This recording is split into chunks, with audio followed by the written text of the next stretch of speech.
नमस्कार, मी गौरी सूर्यवंशी. एस मराठीमध्ये आपलं स्वागत. वळूया आजच्या बातमीकडे.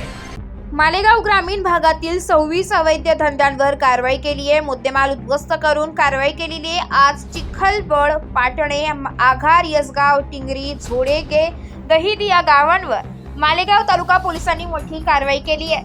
माननीय पोलीस अधीक्षक श्री देशमाने साहेब व मालेगावचे अप्पर पोलीस अधीक्षक माननीय श्री अनिकेत भारती साहेब व मालेगाव ग्रामीण उपविभागाचे उपविभागीय पोलीस अधिकारी श्री नितीन गणपुरे साहेब यांच्या मार्गदर्शनाने मालेगाव तालुका पोलीस ठाण्याचे प्रभारी अधिकारी श्री राहुल खताळ साहेब यांनी तसेच PSI गोपाळ देशमुख, युवराज चव्हाण, पोलीस हवालदार रमेश पवार, किशोर नेरकर, विजय वाघ, पोलीस नाईक सागर कुमावत, तुषार अहिरे, उमेश पाटील, पोलीस नाईक पोलीस शिपाई शशिकांत शिरोळे, रतिलाल वाघ, योगेश मोंटे, दीपक मोंटे यांनी गावठी दारू बनवण्याच्या भट्ट्या उद्ध्वस्त केल्या असून गुन्हा दाखल करण्याची प्रक्रिया चालू आहे. यापुढेही अशाच प्रकारच्या कार्यवाही करण्यात येणार असल्याची माहितीही दिली आहे.